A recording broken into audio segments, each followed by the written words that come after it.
So, my sister asked me if I liked her new haircut, and I said yes. Did you? Absolutely not. Today, we're talking about something everyone does, but almost nobody wants to admit: lying to protect someone's feelings. And by the end of this episode, you'll have a much longer list of English phrases for agreeing, disagreeing, and being honest than you do right now. Welcome back to the Smart English Club B1-B2 podcast, the show where we practice real English by talking about real life. I'm Emma. And I'm Alex. And today we're tackling a question that, honestly, Emma and I do not fully agree on. Is it ever okay to lie to protect someone's feelings? We really don't agree. And I think that's actually going to make this one of our best episodes, because you're going to hear a genuine, unscripted feeling back and forth. Exactly. We're going to go through 9 different situations, from small talk all the way to some pretty big, difficult moments in life. And at the end, we'll each give our honest, final verdict. So stick with us, get comfortable, and let's get into it. Okay, let's start simple. Someone cooks you dinner, and honestly, it's not great. What do you actually say? I'd probably go with something like, wow, this is really interesting, or I've never had it made quite like this before. That is such a diplomatic answer. It's not even a lie. It is interesting. Fair point, but let's be real. That's basically a lie with extra steps. Maybe a little. But what's the alternative? Telling your grandmother that her soup tastes like dishwater? Obviously not that.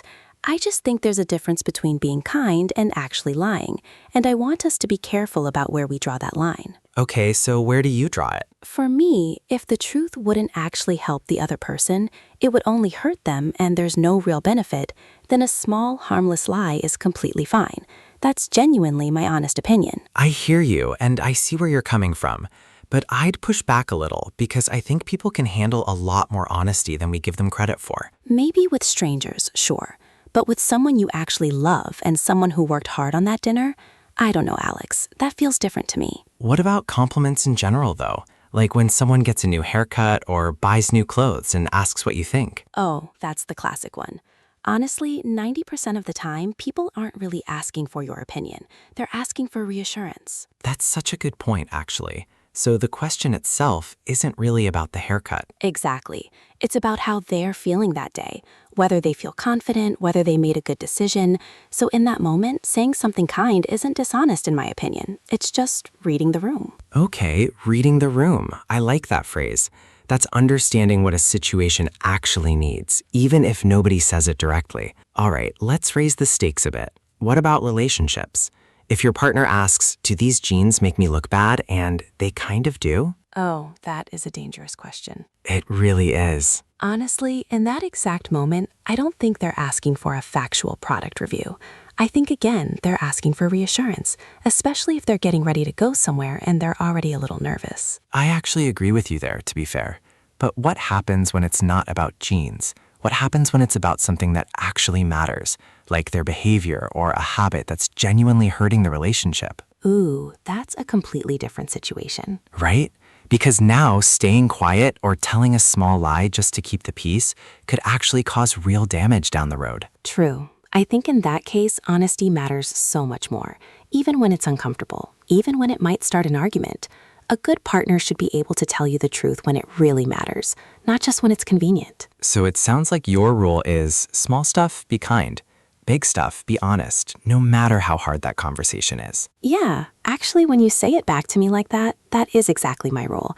I've just never said it out loud before. See, I knew we'd find some common ground eventually. We're only in round 2. Don't get too comfortable, Alex. It gets harder from here. What about arguments, though? Have you ever lied just to end an argument faster, even when you didn't actually agree? Guilty. Absolutely guilty.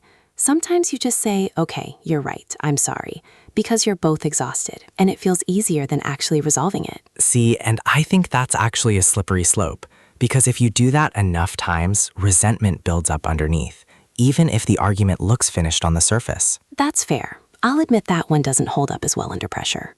Let's move to friendship, because I think this is where it gets really complicated. What if a friend makes a huge decision, quitting a stable job to chase some risky dream, and you genuinely think it's a mistake? Ooh, that one's hard for me. Right?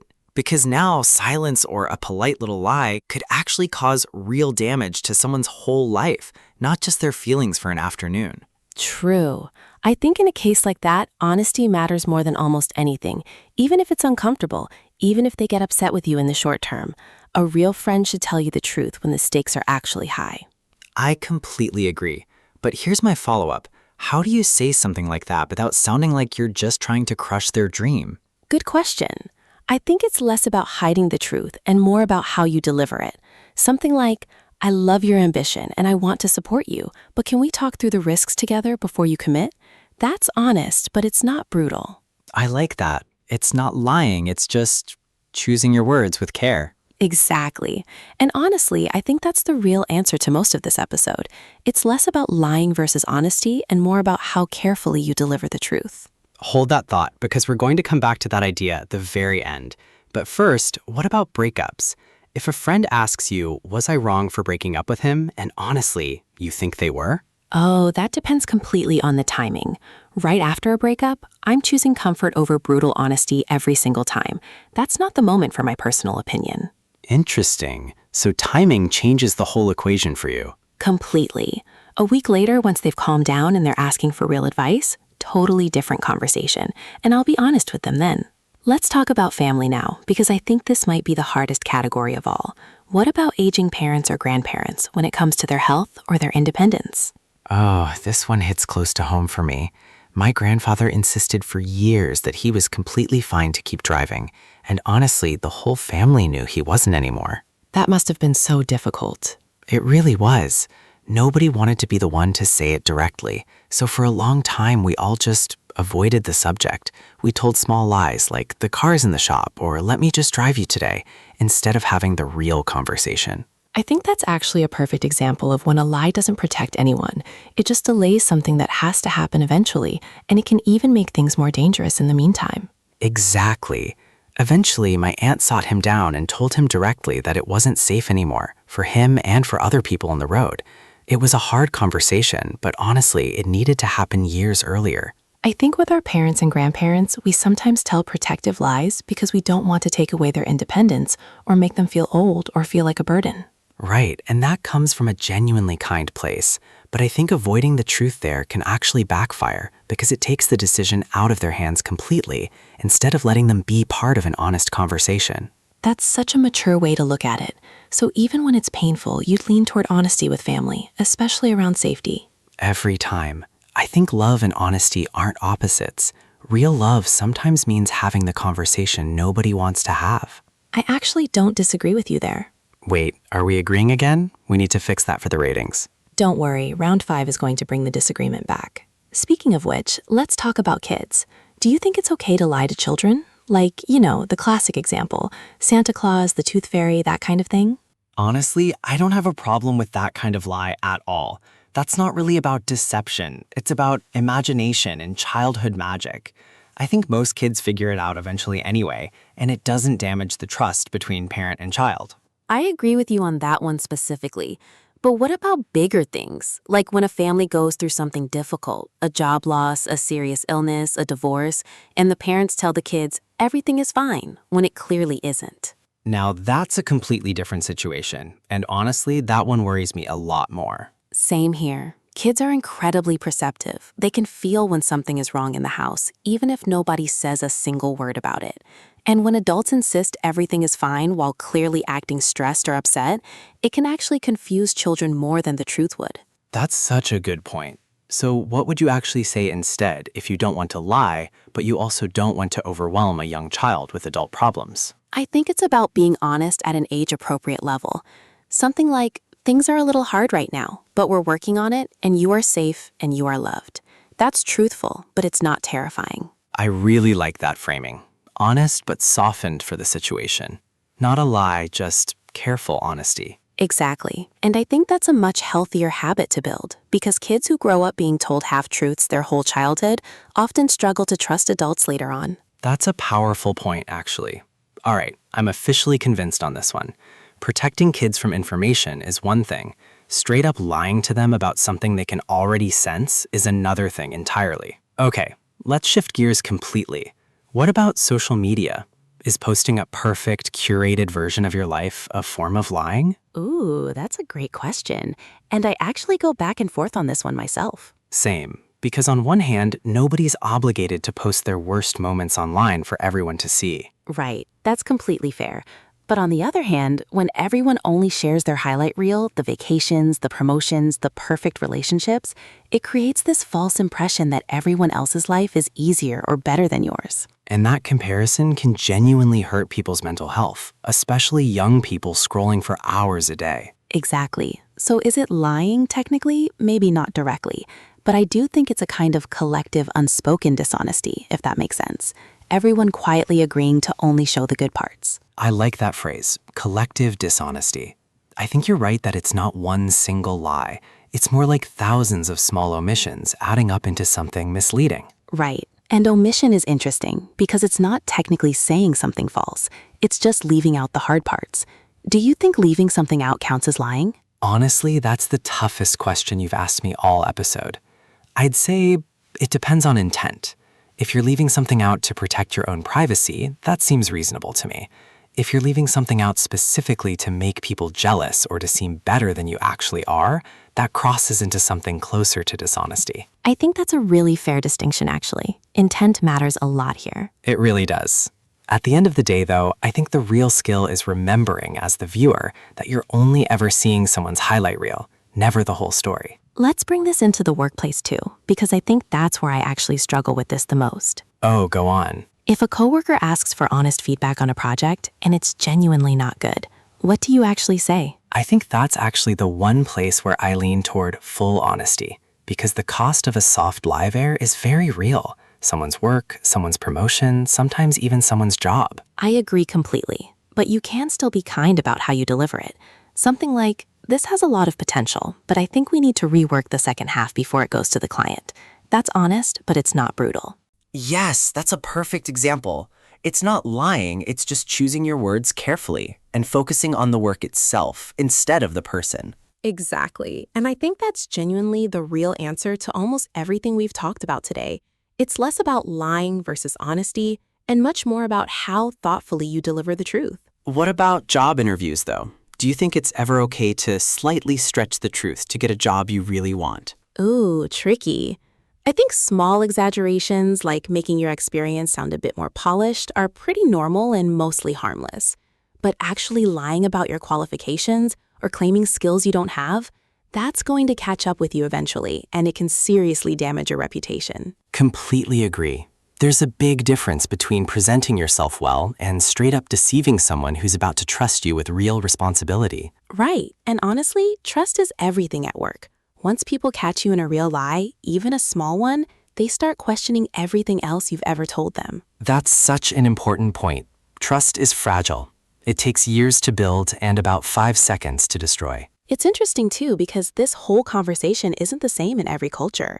In some places, being extremely direct is totally normal and even expected. Right, and in other cultures, being that direct is considered rude or even hurtful, no matter how good your intentions are. So this entire debate we've been having honestly depends a lot on where you grew up and what you were taught was polite. Definitely.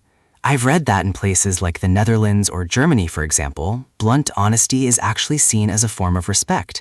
It means you trust the other person to handle the truth. Whereas in a lot of Asian cultures, and honestly in a lot of British culture too, being indirect and reading between the lines is considered the more respectful, more diplomatic approach. So the exact same sentence, "I don't like this," could be seen as refreshingly honest in one culture and shockingly rude in another. Exactly. And I think that's such an important thing for English learners specifically to understand, because you might be learning English from a very direct culture or a very indirect one, and it changes how your honesty actually lands with other people. That's such a good point for anyone watching this who moves between cultures for work or travel. The words don't change, but the meaning behind them absolutely does. Right. So maybe the real skill isn't always be honest or always be kind. Maybe it's learning to read which culture and which person you're actually talking to. Okay, last round before we wrap up, and I think this might honestly be the most important one. What about lying to yourself? Ooh, now we're getting personal. A little, but think about it. How often do we tell ourselves small, comfortable lies? I'll start the diet on Monday. I'm not that stressed. I don't actually mind that they never text back first. Oh, that hits a little too close to home. Same, honestly. I think self-deception might actually be the most common form of lying, and probably the most dangerous. Because at least when you lie to someone else, part of you knows the truth. When you lie to yourself, you can lose track of the truth completely. That's such a deep point. Why do you think we do it so much? I think it's genuinely easier in the short term. Facing the real truth, that you're unhappy in your job, or a relationship isn't working, or a habit is actually hurting you, that's uncomfortable. And comfortable lies feel so much easier in the moment. But like everything else we've talked about today, it catches up with you eventually. Every single time. I think the small lies we tell ourselves are actually the ones that cost us the most in the long run, because we're the only one who can hold ourselves accountable. That's a really powerful way to end this round. So even you, Mr. Honesty Above Everything, admit that you sometimes lie to yourself? Constantly. I think that might be the most honest thing I've said all episode. Okay, so after 9 rounds, let's give our actual final verdicts. Where do you land, Alex, overall? Honestly, my position has actually softened a bit through this conversation. I still lean toward honesty by default, especially in relationships, family, and work, but I'll admit, in small everyday moments, kindness can matter just as much as strict accuracy. I think mine has shifted too. I started this episode really defending small white lies across the board, but after everything we talked about, aging parents, kids sensing when something's wrong, trust at work, I think I actually agree that honesty should be the default, and kindness should shape how we deliver it, not whether we tell the truth at all. So it sounds like we actually landed in a pretty similar place, even though we started pretty far apart. We really did. I think the real lesson from today isn't always lie or never lie. It's think carefully about who the lie is really protecting, them or you. And if you do choose honesty, choose your words with real care. All right, let's recap some useful phrases from today because we used a lot of great ones. I used white lie right at the start, a small, harmless lie, usually to avoid hurting someone's feelings. I used to be fair a lot, a great phrase for admitting someone else made a good point, even in the middle of a disagreement. We both used I see where you're coming from. That means you understand someone's opinion or perspective, even if you don't fully agree with it. Emma used reading the room, understanding what a situation actually needs, even when nobody says it out loud. Alex used sugarcoat, to make something sound nicer or softer than it really is. And come clean, to finally admit the truth about something you've been hiding. We also talked about being brutally honest, saying the truth in a very direct, sometimes harsh way, without softening it at all. And on the opposite side, being diplomatic, handling a sensitive situation carefully without upsetting anyone unnecessarily. One more, slippery slope. That's when one small decision leads step by step to a much bigger problem later on.